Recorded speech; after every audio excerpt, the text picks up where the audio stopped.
비열과 팽창, 비열과 열팽창. 열받으면 팽창한다.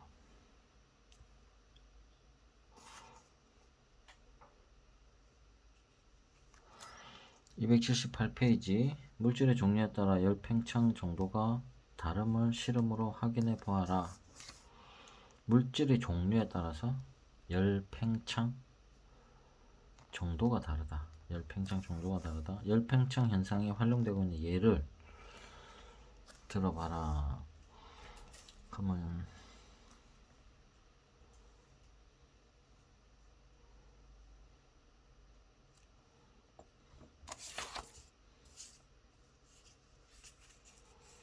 279페이지 열받으면 팽창한다. 열팽창이란 무엇입니까? 열팽창이란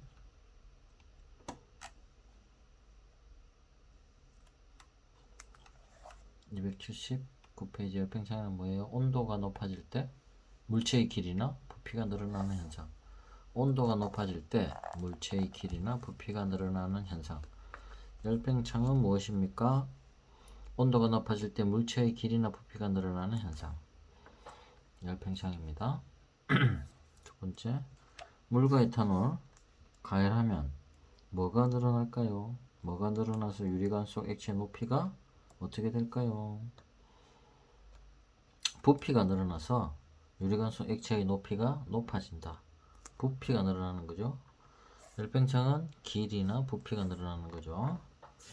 열팽창은 길이나 부피가 늘어나는 거니까. 고체를 가열하면 부피가 땡땡한다. 고체를 가열하면 부피가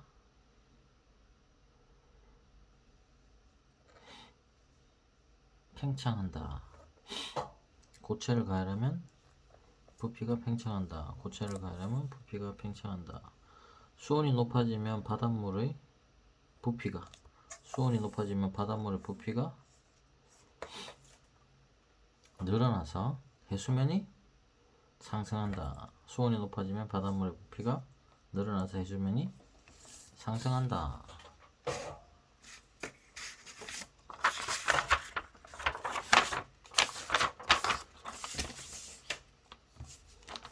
물체가 열팽창을 하는 까닭은 무엇입니까? 물체가 열팽창을 하는 까닭은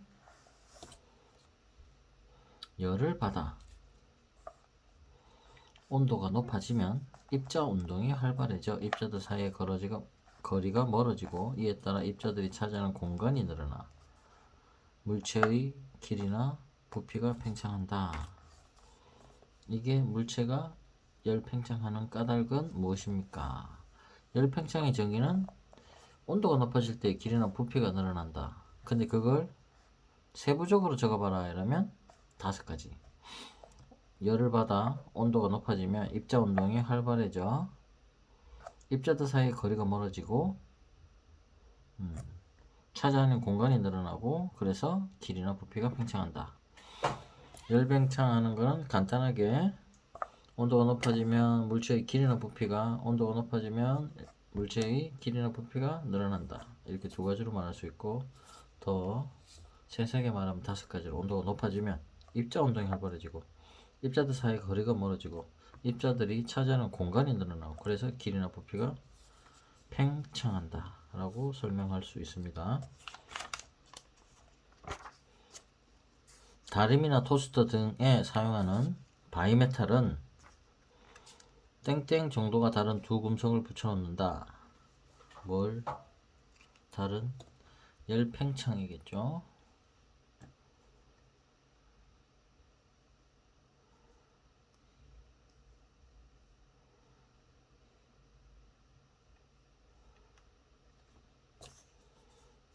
문제. 다림이나 토스터 등에 사용하는 바이메탈은 열팽창 정도가 다른 두 금속을 붙여놓은 것이다. 바이메탈이 온도를 조절하는 방법을 설명하세요. 바이메탈이 온도를 조절하는 방법. 온도가 많이 올라가면 한쪽으로 구부러져 전류를 차단해서 온도를 조절한다. 바이메탈은 열을 가하면 덜 팽창하는 쪽으로 금속 쪽으로 휘어진다. 다름이나 토스터 등의 온도를 조절하는 기준을 열팽창과 관련하여 서술하시오. 다름이나 토스터 등에서 사용하는 바이메탈은 열팽창 동도가 다른 두 금속을 붙여 놓은 것이다. 온도가 많이 올라가면 한쪽으로 구부러져 전류를 차단해 온도를 조절한다. 라고 교과서에 있는 문장을 그대로 쓰면 되고, 철도 레일이나 석류관, 건축물 등을 만들 때 반드시 열팽창을 고려해야 되는 이유는 무엇입니까? 라고 물으면 여름에는 늘어나고 겨울에는 줄어드는 것을 미리 대비하지 않으면 사고가 발생할 수 있다. 그렇죠? 그렇게 적어야 되겠죠? 발생할 수 있다. 281페이지로 넘어가서 열팽창, 일상생활에서 열팽창이 활용되고 있는 예는 무엇입니까? 라고 하면 선로의 틈, 철근 콘크리트로 된 구조물, 치아 충전재, 다리 이음매, 가스관 등이 있습니다. 그쵸? 그러면 하나씩 보면 철도 레일에서 열팽창을 고려하여 안전장치를 만들었다. 그것은 무엇입니까?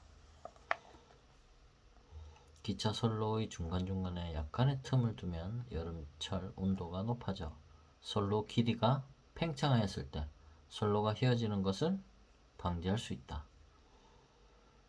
철도 레일의 열팽창을 고려하여 안전장치를 만들었다. 무엇인가? 기차 선로의 중간중간에 약간의 틈을 두면 여름철 온도가 높아져 선로 길이가 팽창하였을 때 선로가 휘어지는 것을 방지할 수 있다. 이것을 선로의 틈이라고 합니다. 그럼 철근 콘크리트로 된 구조물의 특징을 열팽창과 관련하여 설명해 보자. 이것도 적을 수 있어야 되겠죠. 여기 나와 있는 워딩 그대로 철근과 콘크리트의 열팽창 정도는 거의 비슷한데 만약 두 물질의 열팽창 정도가 다르면 건물에 균열이 생길 수 있다. 그래서 철근과 콘크리트의 만남을 20세기 이후부터 아주 중요하죠. 모든 건물에 다 들어가니까 지하철, 공항, 우리가 말하는 아파트, 빌딩, 댐, 원자로 전부 다 철근 콘크리트가 들어가죠. 이러한 대규모 건축물에서 철근 콘크리트가 서로 철근과 콘크리트가 열팽창 개수가 달랐다면 이러한 구조물이 나올 수가 없겠죠. 온도에 따라서 파괴돼 버리니까. 그래서 철근 콘크리트로 된 구조물의 특징을 열팽창과 관련하여 설명해 보자. 답. 철근과 콘크리트의 열팽창 정도는 거의 비슷한데 만약 두 물질의 열팽창 정도가 다르면 건물에 균열이 생길 수 있다. 로 생각하시면 되죠. 왜 이리 어둡노 했더만 불을 안 켜고 있었네. 그 다음에 치아 충전재의 원료 물질로 물질의 선택 기준은 다양하다. 열팽창에 관련하여 설명해보자. 치아 충전재 원료 물질은 여러 가지로 선택할 수 있는데 열팽창과 관련해 설명해보자. 뭐 요렇게 쭉. 입안의 온도는 먹는 음식에 따라 온도가 변한다. 만약 치아 충전재의 열팽창 정도가 치아의 열팽창 정도와 다르면 치아 충전재와 치아의 열팽창 정도와 다르면 충전재가 치아에서 빠지거나 아니면 충전재가 균열이 생길 수 있다. 따라서 충전재는 치아 열팽창 정도와 비슷한 물질을 사용해야 된다. 가스관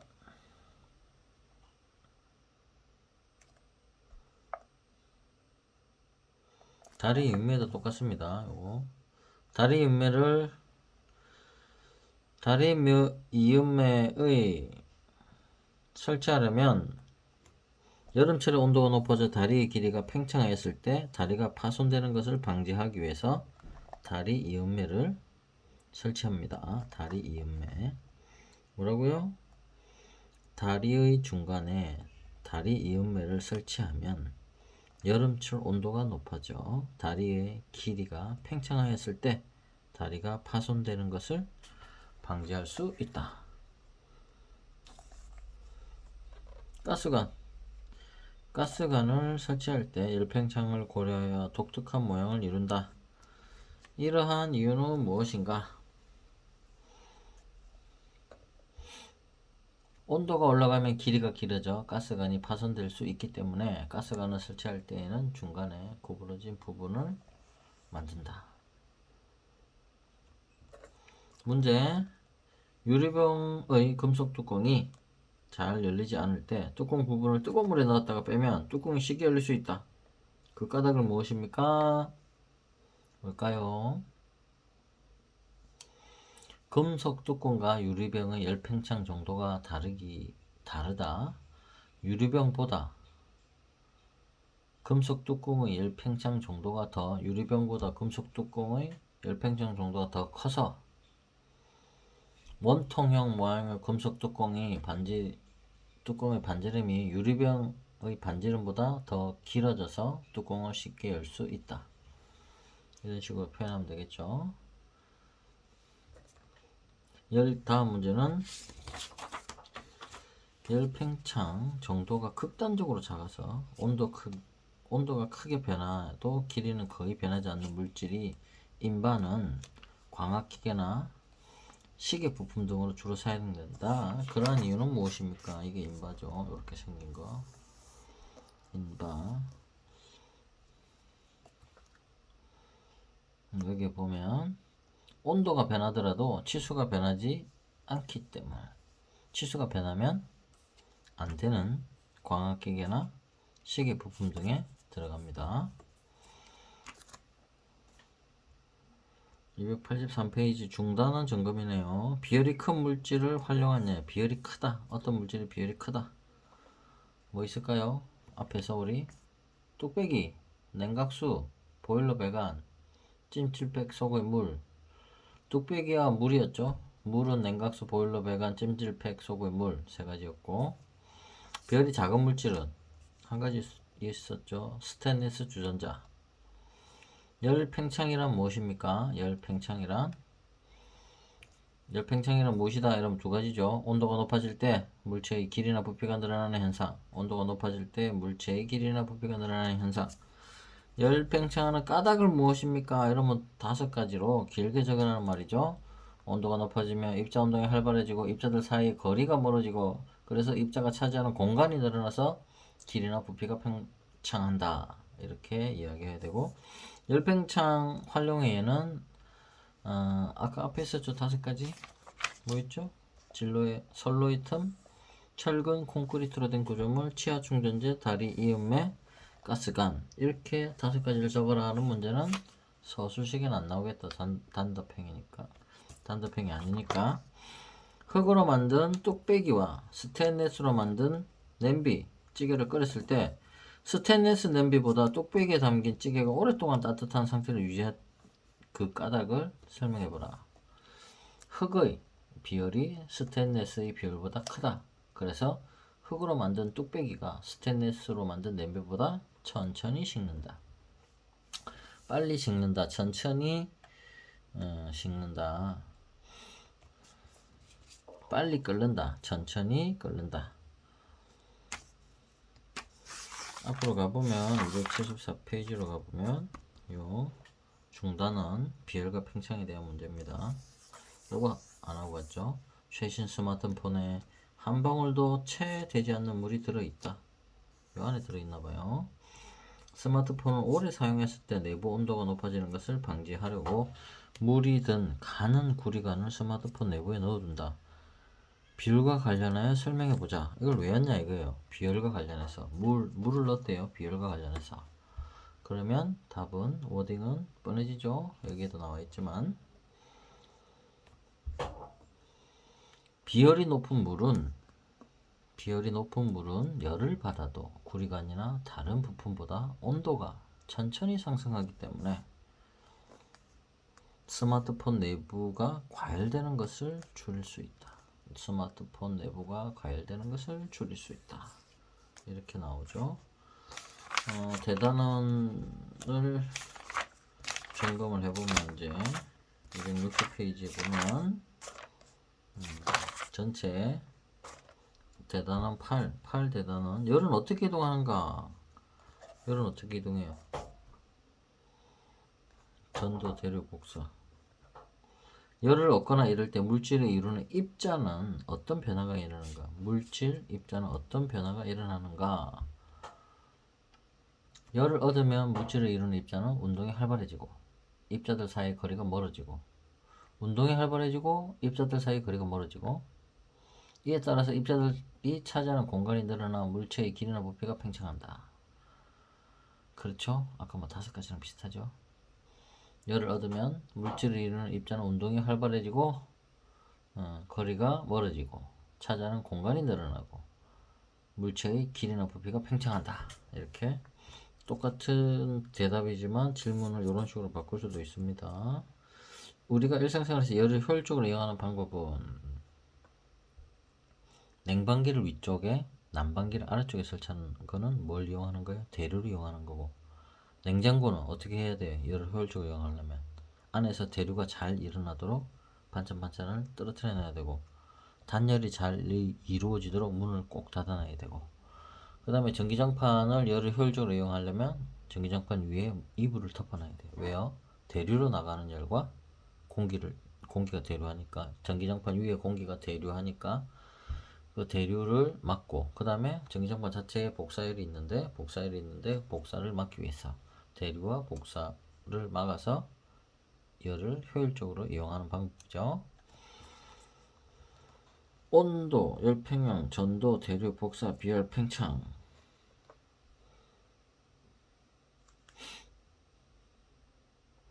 요 각각의 정의가 뭔가를 물어보는 거예요.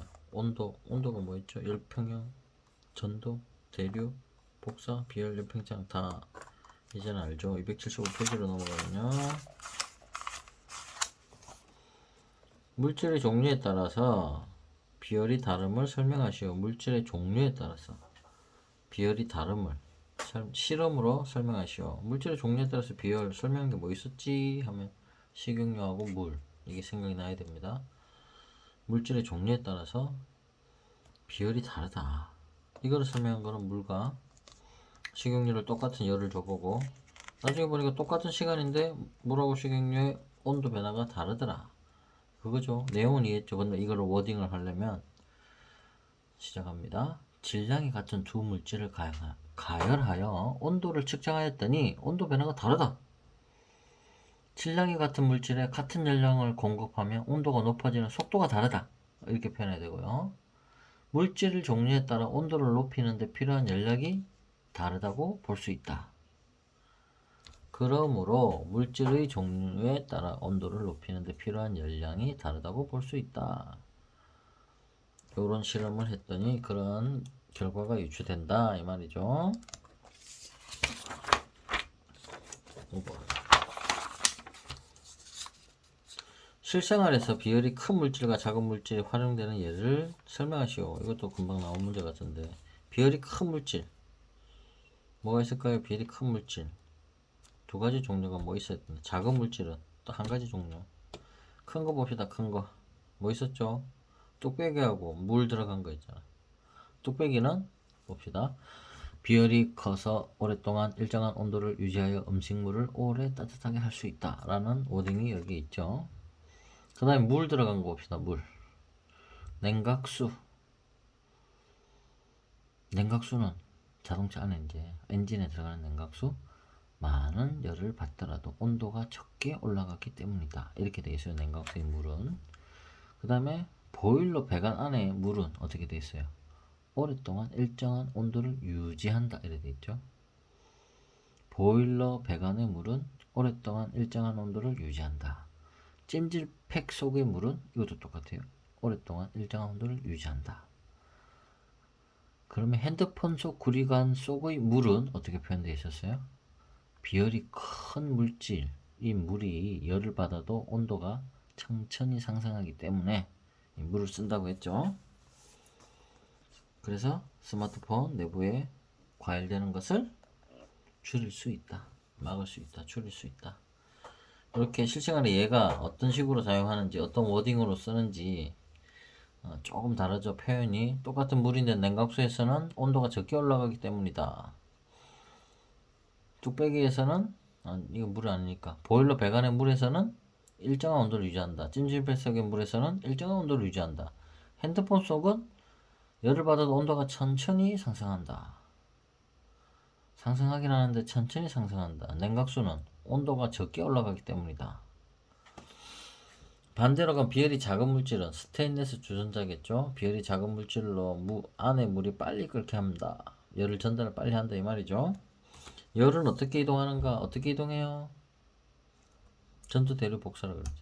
그러니까 열을 이동 안 하는 거는 단열이고, 그 다음 열을 얻거나 이럴 때 물질을 이루는 입자는 어떤 변화가 생기는가? 입자 앞에서 뒤에 나오는 문제에서 앞에 설명한 열을 얻으면 입자의 운동 상태가 활발해지고 열을 잃으면 입자의 운동 상태가 느려진다. 열을 잃으면 입자의 상태가 느려진다. 열을 얻으면 입자의 운동 상태가 활발해진다. 다음 문제. 일상생활에서 열을 효율적으로 이용하는 방법은 아까도 나왔죠. 앞에 설명했고, 온도를 측정하는 도구는 온도계죠. 온도의 단위는 도씨고, 온도가 다른 물체가 접촉하면 찬 물체의 온도는 땡땡하고 올라가고, 따뜻한 물체의 온도는 내려가고.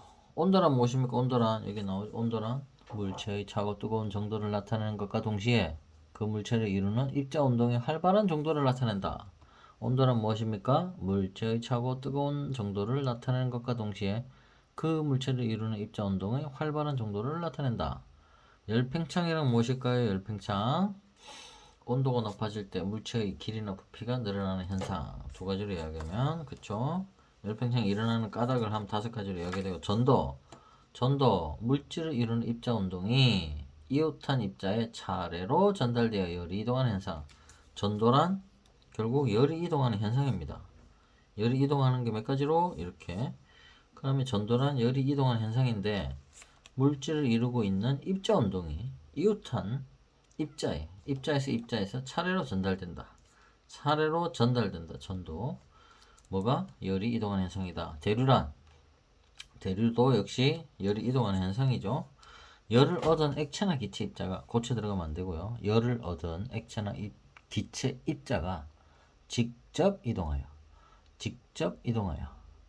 열을 전달하는 것을 대류라고 한다. 열을 얻은 액체나 기체 입자가 직접 이동하여 열을 전달하는 것을 대류라고 한다. 복사란 물질을 입자 운동 없이, 아예 운동 없이, 입자의 운동도 없이 열을 직접적으로 이동하는 현상을 복사라고 한다.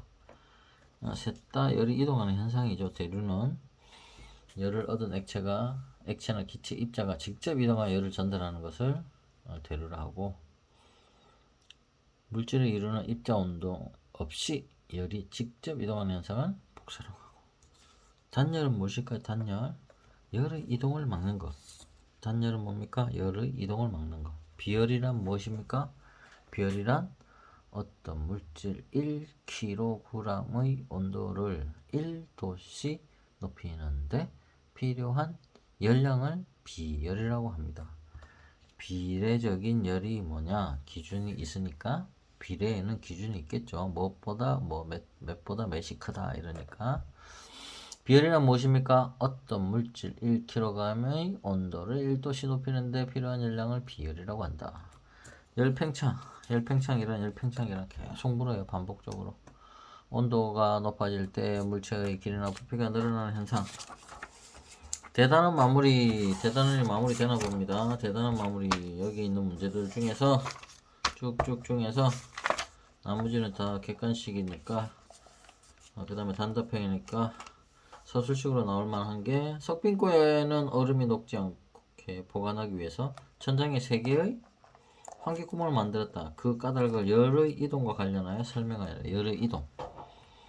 얼음이 안 녹게 열의 이동. 단열을 하는 게 아니고, 왜 이렇게 했을까? 단열을 이용한 게 아니고 열의 이동에서 어떤 부분을 이용한 거지. 찬 공기는 밑으로 가라앉고 더운 공기는 위로 올라가는 대류 현상을 이용하여서 더운 공기가 위에 있다가 더 위로 올라가다가 바깥으로 환기구멍을 통해서 빠져나가도록 하여서 얼음이 녹지 않도록 낮은 온도를 유지하였다. 냉난방기 사용되는 에너지를 줄이기 위해서 어떤 과학기술이 사용되었는가? 냉난방기. 얘가 생각납니까? 냉난방기. 냉난방기는 여기에 있어요. 요런 거예요. 삼중창. 세 장의 유리 사이에 공기가 들어있다. 세 장의 유리 사이에 공기가 들어있다. 공기는 열을 잘 전달하지 않아 단열 효과가 크다. 또 진공 단열재라는 게 있어요. 열의 이동을 막는 단열재 내부를 진공 상태로 만들어서 단열 효과를 높인다. 자동 제어 블라인드라는 것도 있어요. 건물에 햇빛이 많이 들어오면 자동으로 블라인드가 쳐져서 햇빛이 들어온 것을 차단한다. 열 회수형 환기 장치라는 것이 있어요. 환기시킬 때 따뜻한 열이 나가는데 들어오는 열과 연결해놔서 온도만 전해주고 나쁜 탁한 공기는 나가고 차가운 공기 들어오다가 열을 받아서 미지근한 따뜻한 공기가 돼서 실내로 들어오는 걸 이야기하죠. 그 다음에 또 전통가옥 이야기가 나옵니다. 전통가옥에서 실내 온도를 유지하는 원리는 에어놓으면 좋겠죠. 전통가옥이니까 지붕이 있겠죠. 지붕은 열을 차단한다. 겨울에는 열을 안에 있는 열을 바깥으로 내보내지 않는다. 둘 다 차단하는 거죠. 처마는 지붕 길게 뻗은 처마는 여름에 그늘을 만들어 태양 에너지를 막아서 시원하게 해준다. 여기까지는 외울 수 있겠죠. 뭐 하나 더 외우면 온돌. 우리나라의 아파트의 특징도 온돌이 있죠. 다른 나라에 온돌이 없는데 우리나라에는 온돌이 물로 되어 있는 관이 깔려 있죠.